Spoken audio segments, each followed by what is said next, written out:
পবিত্র কোরআন শরীফের মতো একটা সেন্সিটিভ বিষয় নিয়ে মানুষকে ধোঁকাবাজি দেওয়াটা সমীচীন নয়, অর্থাৎ সঠিক নয় বা ঠিক নয়। আসুন কোরআন কি বলে আমি সেটা নিয়ে আলোচনা করি ডাইরেক্ট কোরআন থেকে। কোরআনে আল্লাহ বলতেছে, কে বলতেছে? স্বয়ং সৃষ্টিকর্তা বলতেছে যে আমি তোমার প্রতি যা অবতীর্ণ করেছি, আমি তোমার প্রতি যা অবতীর্ণ করেছি, অর্থাৎ এই কোরআনের অবতীর্ণ করেছি, ওতে যদি তুমি সন্দিহান হও, অর্থাৎ কোরআনের প্রতি যদি তোমার কোনো সন্দেহ থেকে থাকে, তবে তোমার পূর্বের গ্রন্থ যারা পাঠ করে তাদের জিজ্ঞাসা করো। তোমার পূর্ব গ্রন্থ যারা পাঠ করে তাদেরকে জিজ্ঞাসা করো, তোমার নিকট সত্যই এসেছে, তুমি কখনো সংশয়ীদের অন্তর্ভুক্ত হও না। সূরা ইউনূস আয়াত নম্বর ৯৪। কিন্তু আমরা এই ধর্ম নিয়ে অনেক বাড়াবাড়ি করি, হ্যাঁ, যেটা সৃষ্টিকর্তা নিষেধ করছেন সেটাই আমরা বেশি বেশি করে করি। তো এখানে আল্লাহ বলতেছে আমি তোমার প্রতি যা অবতীর্ণ করেছি ওতে যদি তুমি সন্দিহান হও, তবে তোমার পূর্বে যারা গ্রন্থ পাঠ করে তাদের কাছে জিজ্ঞাসা করো, আমি ঠিকই পাঠিয়েছি। এটা সূরা ইউনূস আয়াত নম্বর ৯৪। এবার আসেন যে কোরআনে যা আছে, বেদে তাই আছে, গ্রিক ধর্মে তাই আছে, রোমান ধর্মে তাই আছে, তাওরাতে তাই আছে, জবুরে তাই আছে, বাইবেলে তাই আছে, কোরআনে তাই আছে। অবাক হচ্ছেন? অবাক হওয়ার কিছু নাই। অবাক হওয়ার কিছু নাই মানে কি, এই যে আমাদের ইসলাম ধর্মে কলেমা, নামাজ, রোজা, হজ, জাকাত, কোরবানি, মেরাজ, পুলসিরাত সব কিন্তু সনাতন ধর্মে আছে। অন্য ধর্মে তো আছেই, ইহুদি ধর্মে, খ্রিস্টান ধর্মে তো আছেই, তারপরে শিখ ধর্মে আছে, তা তো জানেন তাই না? তাহলে সনাতন ধর্মে কীভাবে আছে চলেন শুরু করি। আচ্ছা, ইসলাম ধর্ম ৫টা ভিত্তির উপর প্রতিষ্ঠিত। কটা? 5টা ভিত্তির উপর। এই 5টা ভিত্তি সনাতন ধর্মে আছে, কিন্তু আমরা এটা জানি না বা আমাদের আলেমরা এটা জানতে দেয় না। ১ নম্বরে কলেমা হচ্ছে লা ইলাহা ইল্লাল্লাহ। দ্যাটস মিন লা মানে নাই, ইলাহা মানে সৃষ্টিকর্তা, ইল্লাল্লাহ মানে আল্লাহ ছাড়া, সৃষ্টিকর্তা ছাড়া আর কেউ নাই, তাই না? তো এই একই কথা সনাতন ধর্মে আছে। ব্রহ্মা মানে সৃষ্টিকর্তা, একং মানে একজনই, দ্বিতীয় মানে দুই, নাস্তি মানে নাই।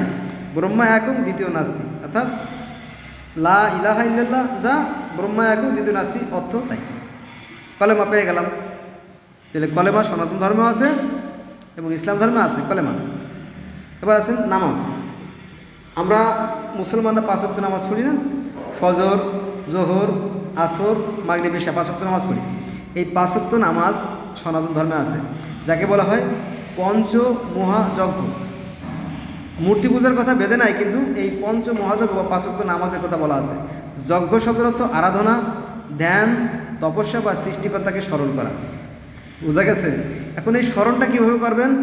বেদে দেওয়া আছে, হে পৃথিবীর অধিপতি, হে বিশ্বজাহানের পরিচালক, তুমি আমাদেরকে এটা দাও, ওটা দাও, দাম দাও, চাল দাও, নুন দাও, তেল দাও, জ্ঞান দাও, বুদ্ধি দাও, গরু দাও, নিরাপত্তা দাও, ইত্যাদি ইত্যাদি আছে, যদি আপনি দেখতেন। আমি নিজে পড়ছি এজন্য বলতেছি। তাহলে কলেমাও পাইলাম, নামাজও পাইলাম। এবার রোজা। আমরা মুসলমানরা যে রোজা থাকি, সকাল থেকে পানাহার বিরত রাখি এবং সন্ধ্যার সময় আমরা আহার করি, তাই না? এটা হচ্ছে রোজা। ঠিক সেম টু সেম সনাতন ধর্মেরও রোজা থাকে, তবে তাকে বলা হয় উপবাস। তাহলে কলেমা পাইলাম, নামাজ পাইলাম, রোজা পাইলাম, হজ। এই যে আমরা মুসলমানরা যে মক্কা গৃহে হজ করতে যাই, এই মক্কা গৃহে অর্থাৎ মক্কেশ্বর মন্দিরে তো হজ করতে এই প্যাগানরাই যেত, এই হিন্দুরাই যেত। পরে যখন মুসলমানরা এই ক্ষমতায় আসলো, শক্তিশালী হলো, তখন তারা মক্কা ঘরটা দখল করে নিয়ে গেল। তখন আর হিন্দুরা যাবে কোথায়? তারা গয়া যায়, কাশী যায়, বৃন্দাবন যায়, মথুরা যায়, হিমালয় যায়। এই বোঝা গেছে বিষয়টা? এটা আর কি, বিস্তারিত যাচ্ছি না আমি, সংক্ষেপে যে বোঝার সে বুঝবে, না বুঝলে না, কিছু করার নেই। তাহলে কালেমা, নামাজ, রোজা, হজ পেয়ে গেলাম। জাকাত আমাদের ইসলাম ধর্মে আছে যে সারা বছর শেষে একটা নির্দিষ্ট পরিমাণ টাকার উপরে 2.5 টাকা হারে যে ধার্য করে সেটা দেওয়া হয়, সেটা হচ্ছে জাকাত। তো এই জাকাতের কথা আবার ভগবত গীতা আছে যে যদি কেউ স্বর্ণসহ ব্রাহ্মণকে গীতা দান করে তাহার আর পুনর্জন্ম হয় না, এ কথা আছে। আর দান দানের কথা তো আছেই। তাহলে মিলে গেল কালেমা, নামাজ, হজ, জাকাত 5টা পেয়ে গেলাম। আচ্ছা, মিরাজের কথা আছে। আগেকার দিনে প্রায়ই ধর্মগুরুরা, পুরোহিতরা স্বর্গে যেতেন ঈশ্বরের সাথে দেখা সাক্ষাৎ করার জন্য বা মিরাজ করার জন্য। এ নিয়ে বিশাল কাহিনী আছে, যদি আমার অন্য ভিডিও দেখে থাকেন তো আপনারা জেনেই গেছেন মূল ঘটনা। তাহলে মিরাজও আছে। আর যেটা আমরা উজু করি আর সনাতন ধর্মের কাছে ওজুই করে না, একেবারে ওরা পুরো গোসল করে ফেলায়, পুরো বডি যে গঙ্গায় যায় বা নদী যায় পরিষ্কার হয়ে তারপরে ঘটি করে পানি এনে তারা মন্দিরে চলে যায়। বুঝা গেছে? আচ্ছা, এবার আসেন বলি। বলি এই যে নর বলি, অষ্ট বলি, মহেশ বলি, পাটা বলি, দুম্বা বলি, এই বলি কিন্তু বহু আগে ছিল। পৃথিবীর প্রত্যেকটা জাতির জন্য এভাবে বলির প্রথা ছিল, যেটা কোরআনেও আছে কিন্তু। ঠিক আছে? আচ্ছা, তাহলে বলি আছে বা কোরবানিও আছে। বাকি থাকলো কি? বাকি থাকলো কিয়ামত বা পুলসিরাত।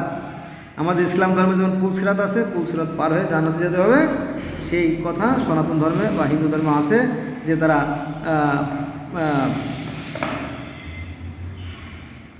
বৈতরণী অর্থাৎ সেই তপ্ত নদী বা আগুন নদী পার হয়ে জান্নাতে যাবে। So I think all are equal, there is no difference. I shall request to my friend, please let's go from today, we shall never fall for the religion. তাই যারা আমার ভিডিও দেখছেন তাদেরকে অনুরোধ করবো, প্লিজ চলুন আমরা আজ থেকে ধর্মে বাড়াবাড়ি করবো না। ধর্মের ব্যাপারে কোনো বাড়াবাড়ি নাই, আর ধর্মের কোনো পার্থক্য নাই। কারণ এই যে হিন্দু, মুসলিম, বৌদ্ধ, খ্রিস্টান, এগুলো আসলে ধর্ম না, এগুলো হচ্ছে সম্প্রদায়। ধর্ম মানুষের একটাই, এই যে 800 কোটি মানুষ আমরা, আমাদের সবার ধর্ম একটা, তা হচ্ছে যে প্রত্যেকটা মানুষ সুখে আসে, দুঃখে কাঁদে, শীতে খাবে, প্রত্যেকে আগের মূর্তি এক। পৃথিবীর প্রত্যেকটা মানুষ মাথা দিয়ে চিন্তা করে, চোখ দিয়ে দেখে, নাক দিয়ে ঘ্রাণ নেয়, কান দিয়ে শোনে, দাঁত দিয়ে চেপায়, হাত দিয়ে ধরে। আমরা পৃথিবীর প্রত্যেকটা মানুষ অক্সিজেন গ্রহণ করি, পৃথিবীর প্রত্যেকটা মানুষের রক্ত লাল। হ্যাঁ, এটা হচ্ছে মানুষের ধর্ম। সৃষ্টিকর্তার বিধানে করে পরিবর্তন, অর্থাৎ সৃষ্টিকর্তা একই মানুষ তৈরি করছেন। তবে এই ধর্মগুলো সৃষ্টি হয়েছে মানুষের হিংসা, বিদ্বেষ আর ঘৃণা থেকে। সৃষ্টিকর্তার বিধানের কোনো পরিবর্তন নাই। এই মানুষেরা নিজেরাই এই ধর্ম সৃষ্টি করে এবং নিজেরাই মারামারি, কাটাকাটি, খুনোখুনি করে নিজেরাই ধ্বংস করতে হয়। দোষ দেয় আল্লাহ, এর দিয়ে কোনো লাভ নাই। আসুন আমরা আমাদের বিবেক কাজে লাগাই, আমরা দায়িত্বশীল আচরণ করি, আমরা সত্য সুন্দর পথ খুঁজে বের করি। কারণ ধর্ম বলতে ওই জিনিসকে বোঝায়, সত্যকে সত্য আর মিথ্যে বলার নামই হচ্ছে ধর্ম। ধন্যবাদ সবাইকে।